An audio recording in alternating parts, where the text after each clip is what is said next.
Welcome. This video will be going over some of the mechanics in ActRaiser, specifically those that I refer to as the slash jump and the edge boost, which are the first trick. The slash jump is used quite often throughout an entire ActRaiser speedrun in the platforming sections, especially in professional mode. Edge boosting not as much, but it is a requirement for some tricks that save a lot of time in the game, and it can offer you some extra understanding as to how edge boosting and why it works, and then why it doesn't work when you expect it to. So I have the RAM capture off to the side here. We're showing X position, Y position of the avatar. That's based off his feet in the game. Also, you have two values, which I've pulled from the task video page. This is called Jump Boost and Jump Crest. We'll see those change, and I'll explain what to expect out of those as we go through the tricks. So just a quick demonstration here. We have our avatar. We're sitting here in the back.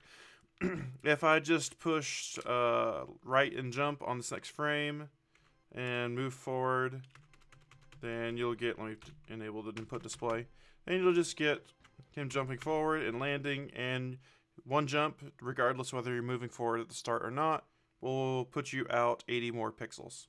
Pretty simple. So let's revert that, and let me talk a little bit about slash jumps. As you know, you can slash in midair. There are only certain points, though, that the game checks for if you're holding down the slash button in the air. There are very specific frame numbers from when the jump starts. Now, where do you define the jump starting?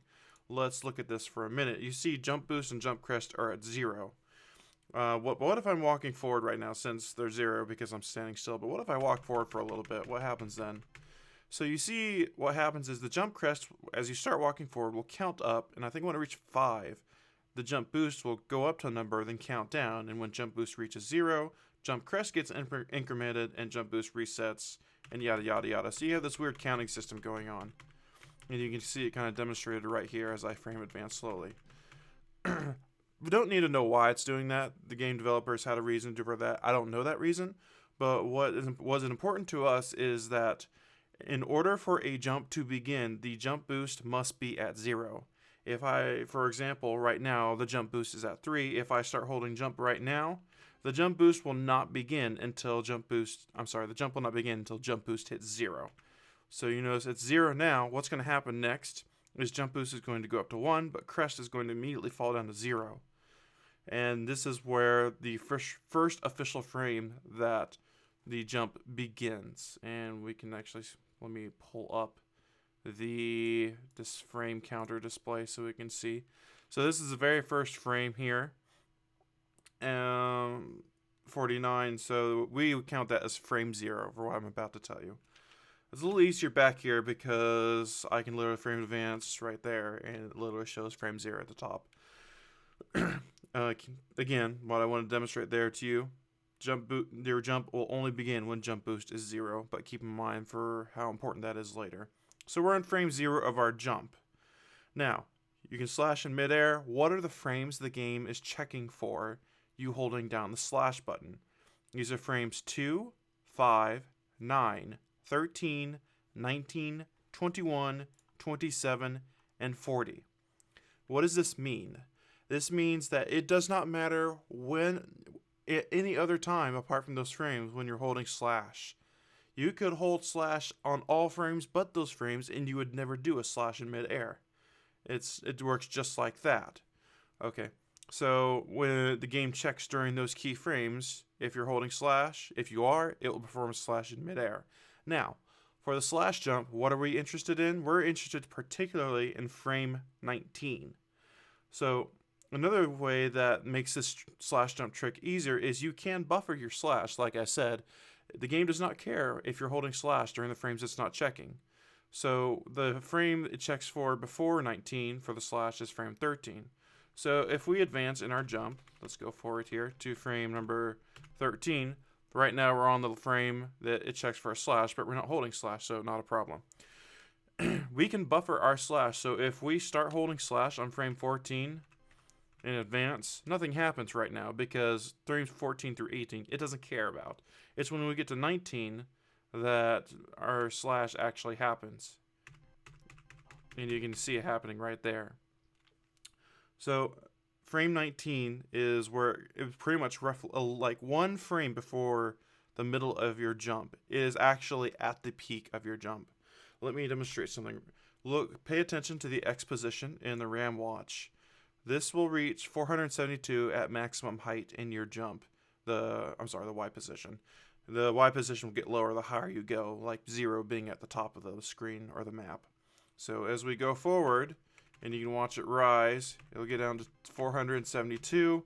That's the highest it goes, and it starts going back up. Or as you start going back down. Right? So, but let's watch what happens when we do a slash jump. So we get down to frame 19, we hold slash, just for that 1 frame. It extends the jump up to 467, another 5 pixels upward. Consequently, that brings you out 10 more pixels in your jump length, right? So there's the 2 things that we use our jump slash for. We'd use it to increase our height, which is useful in a couple places. The first place coming to mind for me is in Cassandor in Act 1, when you're using a slash jump to get up to the platform with flying bug guys. And we use the length increase for the jump all throughout the run for a lot of different things. That's the primary reason we use slash jumps. So what does all of this mean? This is to give you an understanding of what slash jump is, how it works, what the game is looking for. Off this description, off of what we know about slash jump with here, this means that this is effectively a 6-frame window trick. You have 6 frames to hit this trick. If you go too early, you will ruin it because you will hit frame 13, where it's looking for a slash jump there. So if you hit it too late, meaning that you don't even hit frame 19, but you hit frame 20 or 21, it'll activate at frame 21 because it's checking for a slash in midair there. Okay, so basically, as long as you hit the slash button from anywhere from as early as frame 14, as late as frame 19 in your jump, then you'll get the slash jump. You have 6 frames of 6-frame window to hit this trick. All right. Now, with that, let's move on to edge boosting. Edge boosting is a very tricky mechanic, less straightforward than the slash jump. What is edge boosting? Edge boosting is basically gaining a 50% speed increase as you go off an edge before you jump off the edge. I will demonstrate it right here really quickly. So as we start walking towards this edge, we're getting really close to the edge of it, and then we hold jump and watch the X position. So if you haven't noticed already, you increase by 2 pixels per frame normally when you're just walking or jumping around. But with the edge boost, we notice, wait, we just went 3 pixels. We just went another 3 pixels. We just went another 3 pixels, and then we're back to normal. So this is what constitutes the edge boost. Basically, you get a momentary 50% speed increase and before you leap off a ledge. As you leap off a ledge, jumping. Now, why does this happen? The game, when you're going off an edge, the game is watching 2 things. You remember me saying that jump boost had to be 0 for a jump to ever start. And that is still true here. Also, your jump boost has to be 0 before you start falling. So if your jump boost sets to 4 right before as you fall off the edge, you will appear to like levitate for a couple frames off the ledge, and then once your jump boost hits 0, you will start falling then. So jump boost has to be 0 for your Y to change at all. Now, the edge boosting is basically exploiting this. Because what we do, let me go back and illustrate this. Let's get close to the edge here. And we're going to wait right here when jump boost is 4 at the top of its counter. And we're going to start holding jump here. So if I start holding jump, now for reference, I've already known by testing it out that this ledge, if your position is 488 or later than that, then you're over the edge, you're going to fall off. So our jump boost is 3, 2, 1, 0. We are officially over 488. It actually does some predictive stuff that it'll know that you're about to fall off a ledge.